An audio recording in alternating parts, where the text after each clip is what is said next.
जी अस्सलाम वालेकुम। टेस्ट के 5 असेसमेंट 1 की डिस्कशन स्टार्ट करते हैं। On 1 July 2019 Pento limited lease the equipment from Mine limited. Pento limited ने माइन लिमिटेड से इक्विपमेंट लीज पे लिया। इंफॉर्मेशन जिसकी आ रही है, lease is for a period of 4 years and is non cancellable. Lease 4 years की है और नॉन कैंसिलेबल है। ठीक है जी, आगे चलें। Non refundable down payment agrees 30,000, ये डाउन पेमेंट होगी। Annual lease payments are to be made in arrears with first payment of 3,20,000 to be made on 30 June 2020। Lease payment for remaining period are to be made on 30 June each year with an annual increment of 20% commencing on 30 June 21। तो 30 June 21, 30 जून आखिरी lease payment किस दिन होगी?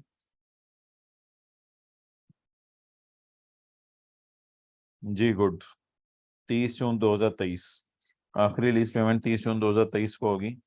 अब rental देख लें आपके कैसे निकलने हैं।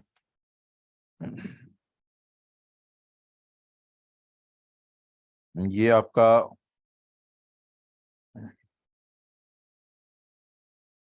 पहला रेंटल निकल आया 3,20,000, फिर 20% इंक्रीमेंट, फिर 20% इंक्रीमेंट, फिर 20% इंक्रीमेंट। अच्छा, next is market rate is 8%, however implicit rate charged by lessor in the lease is 7%, incremental borrowing rate of lessee is 10%। कौन सा रेट यूज होगा?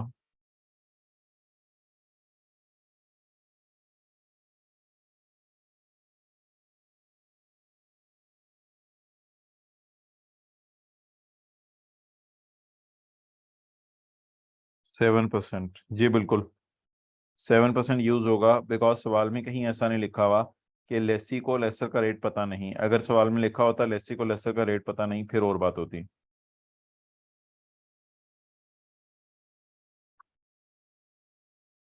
नेक्स्ट जी, आगे चलें।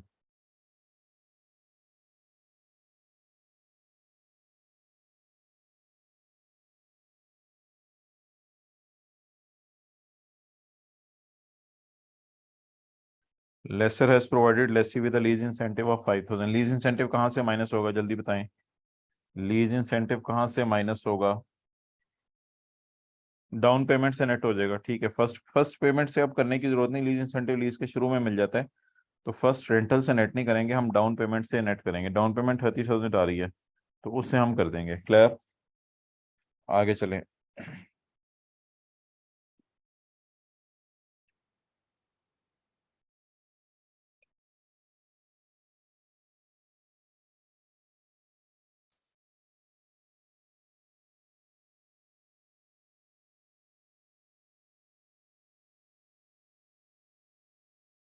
Next is lessor has provided, ये 5,000 इस 30,000 से नेट हो जाएगा।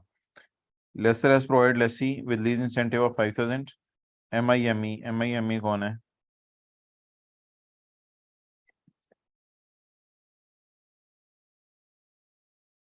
Laser. M I M E इनका आईडीसी ऑफ 21,000, ये लेसर के लिए इंपॉर्टेंट होगी। पांटो ऑल्सो इनका आईडीसी ऑफ 12,000। इस 12,000 की क्या एंट्री होगी, जल्दी बताएं।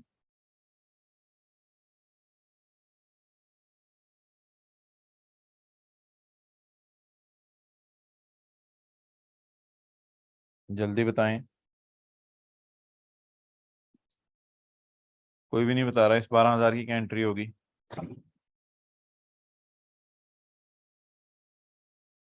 ROU debit cash credit, IDC credit नहीं, cash credit. ROU debit cash credit, इस 12,000 की एंट्री हो जाएगी। ROU debit cash credit. Next, Panto is not expected to purchase the equipment at the end of lease term. 4 साल के end पे लेगा नहीं। The lessee has guaranteed 30,000 residual value. Lessee ने 30,000 की गारंटी कर दी है। The equipment is expected to realise more than guaranteed amount at the end of lease term. और ये एक्सपेक्टेड है कि इसकी रेजिडुअल वैल्यू लीज के एंड पे इससे ज्यादा ही होगी। तो अब आप मुझे जरा बता दें सोच के कि GRV कितनी लेगा लेसी? Excellent, zero. जीरो लेगा बिकॉज इससे ज्यादा उसको पैसे मिल रहे हैं लीज के एंड पे। Next, there is termination option, लेकिन लिखा हुआ है Pento is not expected to terminate, इसलिए इसको फारिग कर दें पॉइंट 8 को भी। फेयर वैल्यू एसेट की ये है, एलएससी के सवाल में इग्नोर करेंगे। इक्विपमेंट की लाइफ 10 साल है, इस बात को भी इग्नोर करेंगे। तो बस लेसी के केस में नॉर्मल तरीके से हम जो है सवाल को सॉल्व करेंगे। ना ये लो वैल्यू एसेट है, इक्विपमेंट है इसका नाम, और ना ये शॉर्ट टर्म लीज है, तो बस इसको नॉर्मल तरीके से ट्रीट करेंगे। अच्छा जी, लेसी के सवाल में कोई मसला मुसला, ये 25,000 कहाँ से आया? 30 - 5, 30 की जो डाउन पेमेंट थी और वो। अच्छा, इन सबको जब आप खींच के ले आएंगे यहाँ पे, तो इन सबको खींच के ले आएंगे यहाँ पे, तो ये इसकी पीवी आ जाएगी। उसके बाद पीवी में ये इसकी एंट्री हो जाएगी आरओयू डेबिट लीज लाइबिलिटी क्रेडिट, इसकी एंट्री हो जाएगी आरओयू डेबिट लीज लाइबिलिटी क्रेडिट, और ये एक और एंट्री होगी आरओयू डेबिट कैश क्रेडिट 12,000। इन दोनों को जमा करेंगे, ये आरओयू की कॉस्ट निकाली हुई थी क्योंकि जनरल एंट्रीज नहीं मांगी थी, इसलिए आरओयू की कॉस्ट इस तरह निकलनी थी। ये आरओयू की कॉस्ट आ जाएगी। और बस आगे तो सवाल के अंदर कुछ भी नहीं है ऐसा। रेट 7% यूज हो रहा है। आगे एक मसला था सवाल में, वो ये था कि लेसी का ईयर एंड 31 मार्च 20 है।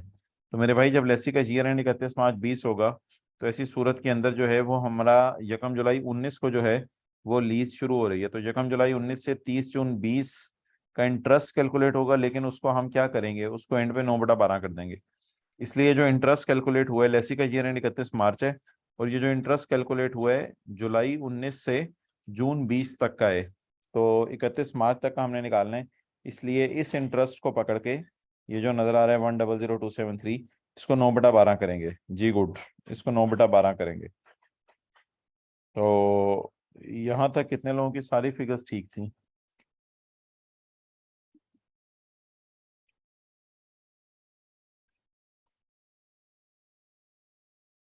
चलें जी आगे। किसी ने नहीं हाथ खड़ा किया, क्या गलती की थी?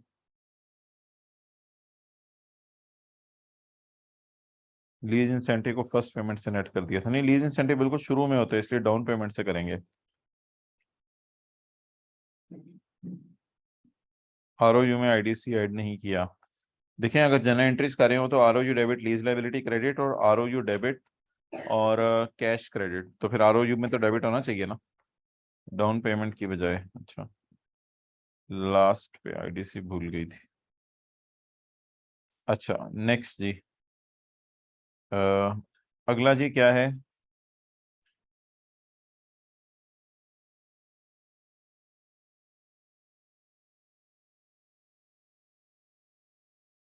अगला है जी, बैलेंस शीट बनानी है in the books of lessor. तो भाई, 4 साल लीज टर्म थी और 10 साल इसकी लाइफ थी, तो इस सवाल का जवाब भी नो आ रहा था।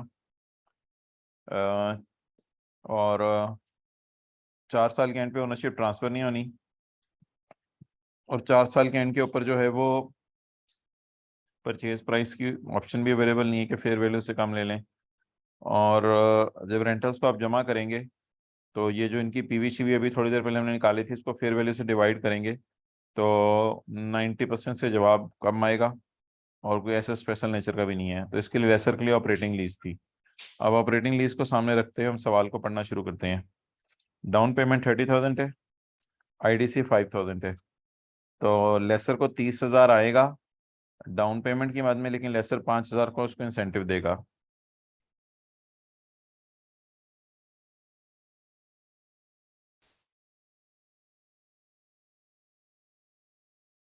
क्लियर? आगे चलें। आगे रेंटल आ रहे हैं, रेंटल उसी तरह निकालेंगे। नेक्स्ट, नेक्स्ट आपका आ रहा है जी, एनुअल लीज पेमेंट्स आ रही हैं। हाँ, ये तो ठीक है, इसमें कोई मसला नहीं। लेसर मार्केट रेट यूज करेगा, इम्प्लिसिट रेट यूज करेगा, या इंक्रीमेंटल बोरोइंग, 8%, 7% या 10%?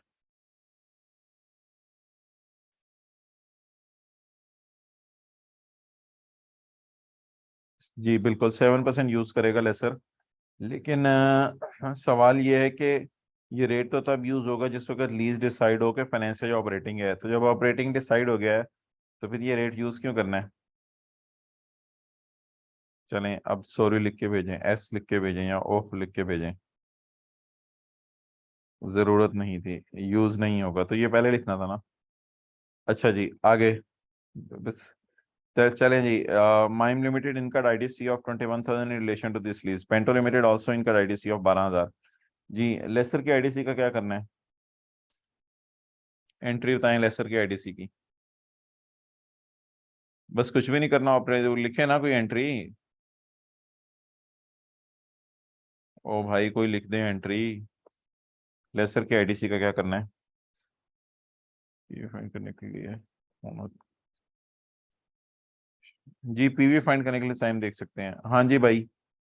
7% यूज करेंगे पीवी फाइंड करने के लिए, अगर करनी है ऑपरेटिंग लीज पे टेस्ट लगाने के लिए, सही कह रहे हैं आप। जी मैं पूछ रहा हूँ एंट्री क्या होगी 21,000 की, कोई बता ही नहीं रहा लेसर के केस में। ये लेसर की कौन सी लीज है? ऑपरेटिंग लीज है, एंट्री क्या होगी? जाने दें भैया आप लोग, PP debit cash credit. Excellent, ऐसा debit cash credit, PP debit cash credit. और इसको डेप्रिशिएट किसके ऊपर करेंगे? लीज रिसीवेबल कहाँ से डेबिट हो जाएगा? ये कोई ऑपरेटिंग फाइनेंस लीज चल रही है, ये ऑपरेटिंग लीज है। ऑपरेटिंग लीज की समरी रिवाइज करें प्लीज, लीज रिसीवेबल उठा के डेबिट कर दिया। ऑपरेटिंग लीज की समरी रिवाइज करें, वहां क्या लिखा हुआ है? जी good Mohammad Saim, lease term पर आईडीसी को आप डेप्रिशिएट करेंगे। आगे चलें जी।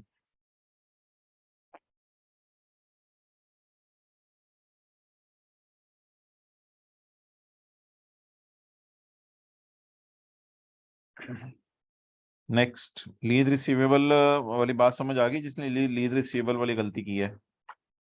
अच्छा, समरी खोल के देखें, समरी में क्या लिखा है? PP debit cash credit, Pento is not expected to purchase the equipment, the lessee has guaranteed 30,000 residual value, the equipment is. अच्छा, ये ऑपरेटिंग लीज में जीआरवी ऐड होनी है या नहीं होनी, ये ना थोड़ी अलग डिस्कशन है, ये मैं क्लास में करूंगा, तो इसको मैं जरा पेंडिंग कर रहा हूँ अभी। अच्छा, टर्मिनेशन की तो ऑप्शन वो एक्सरसाइज करनी नहीं, टर्मिनेट करनी नहीं, इसलिए ये पॉइंट 8 भी फारिग हुआ। लेसर ने fair value at the start of lease, ये है, इस फेयर वैल्यू को लेसर क्यों यूज करेगा? जनरल एंट्रीज तो मांगी नहीं, डेट ऑफ परचेज भी एसेट की नहीं दी, फेयर वैल्यू को लेसर लेसर क्यों यूज करेगा? एक्सेलेंट साइम, डेप्रिशिएट करने के लिए। 19 लाख को डेप्रिशिएट करेंगे 10 सालों के ऊपर, और 21,000 की आईडीसी को डेप्रिशिएट करेंगे 4 साल की लीज टर्म के ऊपर। ये ऑपरेटिंग लीज की जरा समरी रिवाइज कीजिएगा, फिर आपको ये बड़ा आसान लगेगा। इक्विपमेंट की लाइफ है 10 साल और इसकी रेजिडुअल वैल्यू है 15,000। ये रेजिडुअल वैल्यू माइनस होगी कॉस्ट में से, जो 10 साल के एंड पे है। Cost minus residual value divided by 10 साल।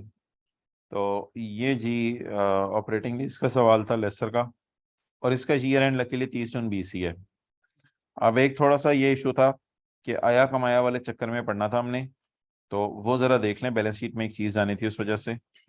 तो ये भाईजान आया कमाया में ये 25,000 वो हो गया डाउन पेमेंट वाला, फिर 3,20,000 रेंटल, फिर उसी तरह रेंटल रेंटल रेंटल, इन सबको ये जमा जमा करके जीआरवी की डिस्कशन मैंने आपको कहा है कि क्लास के अंदर आपसे मैं करूंगा। और आया कमाया का डिफरेंस देखना था, और करंट एसेट में देखना था रेंट रिसीवेबल है या अनअर्न्ड रेंटल है। आगे चलें जी, अगली सवाल की क्या रिक्वायरमेंट है? अगली सवाल की रिक्वायरमेंट है जी, for this part of question you may assume that lessee will exercise the termination option. Lessee exercise करेगा termination option, based on this assumption calculate the amount at which RO U will appear in balance sheet at 31 March 20। Lessee की balance sheet 31 March 20 को बननी है, RO you निकालना है आपने। अच्छा आप बताएं कि टर्मिनेशन में क्या लिखा हुआ है? There is a termination option that allows the lessee to terminate the lease. एक टर्मिनेशन ऑप्शन है जो अलाउ करती है लेसी को कि तुम लीज को टर्मिनेट कर सकते हो। 1, 2, 3, 4, 4 साल की लीज है। अब ये जो 4 साल की लीज है, इसमें जो हमारे साल बनने हैं मेरे भाई, वो कौन से बनने हैं? हमारे साल बनने हैं 30 जून 20 का, 30 जून 21 का, और 30 जून 22 का, और 30 जून 23 का। अब ये 4 साल बन रहे हैं। There is a termination option that allows the lessee to terminate the lease provided 1 year notice is given on यकम जुलाई 21। लेसी तुमने यकम जुलाई 21 को 1 ईयर नोटिस देना है, यानी 1 साल का अरसा तुमने फिर भी एसेट को मजबूरन इस्तेमाल करना है, और पेनल्टी पे करनी है with next lease payment. Obviously इस दिन आप 1 साल का नोटिस पीरियड देने का मकसद ये है कि साल तो एसेट जरूर इस्तेमाल करो, ये मतलब था इस बात का। 1 year notice is given on यकम जुलाई। 1 साल पहले मुझे तुम्हें बताना है ऑन यकम जुलाई के मैं लीज को कैंसिल करना चाह रहा हूँ। अब ऑब्वियसली अगर 1 साल पहले बताना है तो इसका मतलब है 1 साल एसेट भी यूज आपको करना पड़ेगा। तो अब आप एसेट यूज करेंगे पूरा साल 30/6 को। अब आप रेंटल भी पे कर रहे होंगे और रेंटल के साथ 40,000 की पेनल्टी भी पे कर रहे होंगे। क्लियर?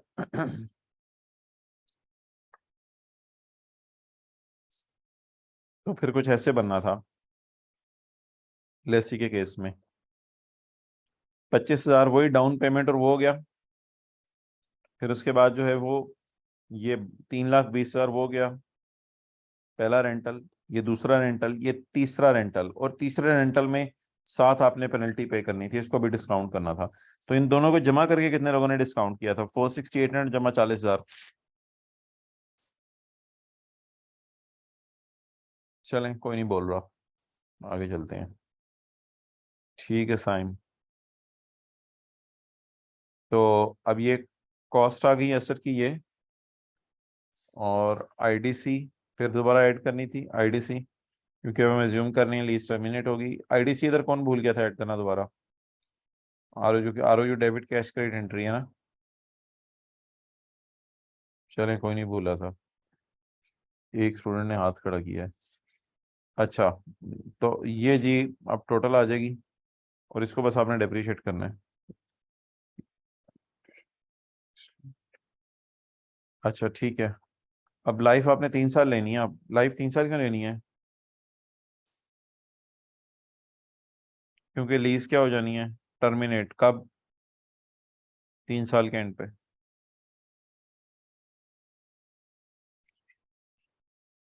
अच्छा, इस सवाल में एक साइंस थी, ये जो सवाल था,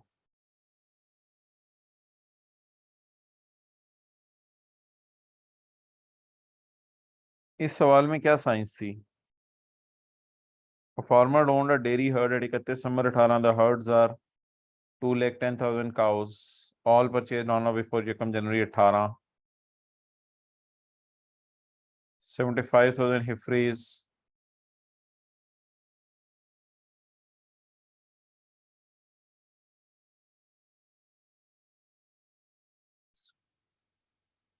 जबरदस्त, वेल डन, आप लोग पहुंच गए सारे।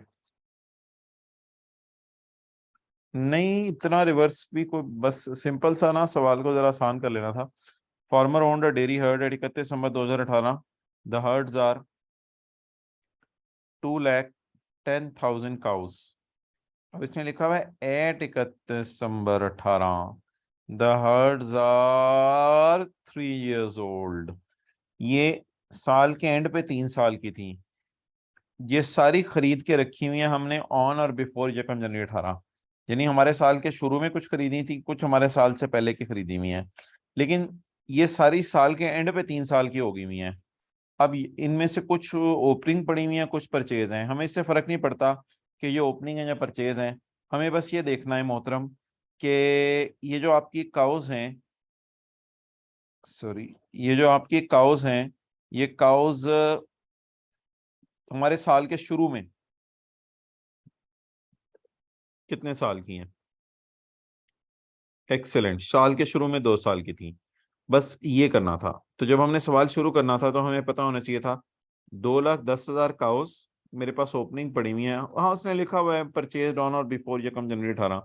अब इसमें मुझे ज्यादा बारीकी में जाने की जरूरत नहीं कि ओपनिंग है या परचेज है, इनको अपने ओपनिंग ये ज्यूम कर लेना था क्योंकि पूरी डिटेल में नहीं बताया हुआ था।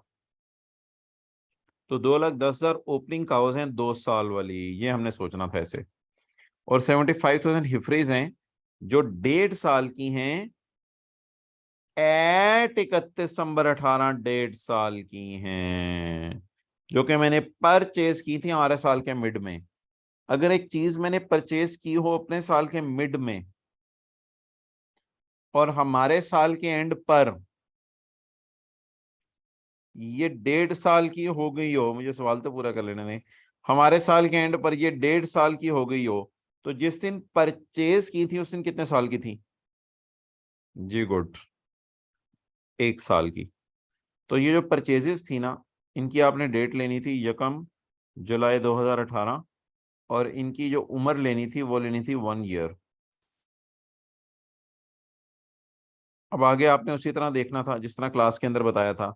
ये जो 2,10,000 काउस के बारे में आपने सोचना था कि 2 साल वाली हमारे वाली काऊ साल के शुरू में 40 की है, तो 2 साल वाली किसी और की काऊ साल के एंड पर कितने की हो गई? जल्दी बताएं, साल के एंड पर कितने की हो गई किसी की काऊ? गुड, 45 की। और 3 साल वाली हमारी काऊ साल के एंड पे कितने की हो गई? गुड, 50। तो इसको कौन सी चेंज कहना था, इस 40 और 45 को?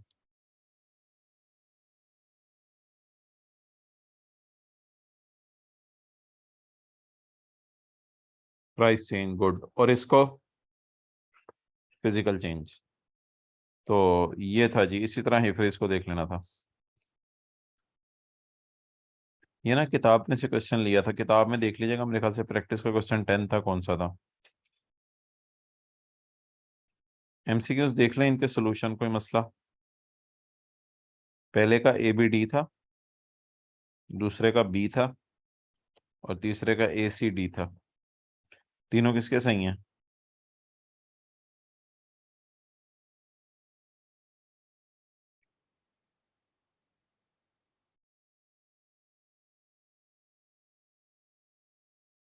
पहला गलत है।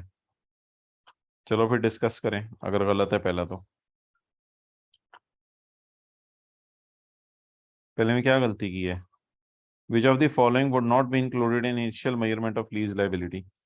कौन सी चीजें लीज लाइबिलिटी की initial measurement of lease liability में शामिल नहीं है? अच्छा, ये जो initial measurement of lease liability में कौन सी चीजें शामिल नहीं है? Payment made to lessor before the commencement of lease. Payment जो आप लेसर को करते हैं लीज शुरू होने से पहले, ये लीज लाइबिलिटी है या पे हो गई है? ये लीज लाइबिलिटी है या पे हो गई है? ये मैंने आपको ना यहाँ से एक दफा बताया था कि इसको ना यहाँ से समझें।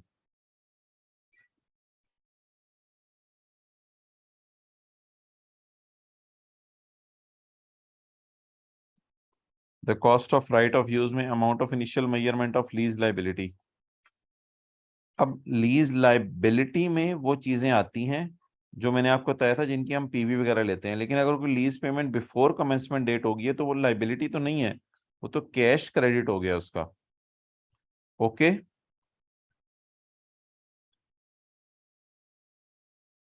चलें आगे। Which of the following would not be included in initial measurement lease liability? Lease liability में तो नहीं जाती, इसकी एंट्री होती है R O debit cash credit. Which of the following would not be included in the measurement of lease liability? ये भी measurement में लीज लाइबिलिटी में नहीं आता, ये भी नहीं आता। जीआरबी आती है मेजरमेंट ऑफ लीज लाइबिलिटी में, क्योंकि देखें पीवी ऑफ एलपी में डाउन पेमेंट, रेंटल और वो सारी चीजें आती हैं। और यूजीआरबी भी बिल्कुल नहीं आती। ओके, ए बी और डी। नेक्स्ट तो आसान सा सवाल था, ये दो रेंटल मिसिंग थे बीच में। और तीसरा, research should be expense to P and L, correct. All types of goodwills can be capitalise, yes or no? No, good. Internally generate capitalise नहीं हो सकती ना। कैपिटलाइज डेवलपमेंट कॉस्ट यानी अच्छी वाली development that no longer meet the criteria specified by IAS 38 must be written off to P and L. Yes, बिल्कुल। Capitalize development cost है अच्छी वाली डेवलपमेंट, लेकिन अब वो क्राइटेरिया नहीं मीट नहीं कर रही। ऐसा भी हो सकता है कि दफा अच्छी वाली डेवलपमेंट बाद के अंदर जो है वो हमें फारिग करनी पड़े, अब उसको पी एंड एल में डालना पड़ेगा। और क्या करें अगर वो अब दोबारा मसला शुरू हो गया प्रोजेक्ट में? प्रोजेक्ट खत्म करें बस अब। कैपिटलाइज डेवलपमेंट कॉस्ट और amortize from the date asset is available for use.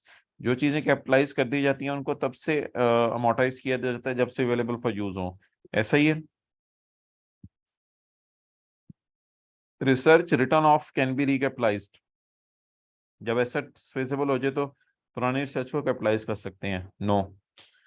Purchase किए हुए इंटेंजिबल कैपिटलाइज किया जा सकता है? नहीं। इंटरनली जनरेट वालों को भी कैपिटलाइज किया जा सकता है ना। तो ये था जी डिस्कशन हमारी।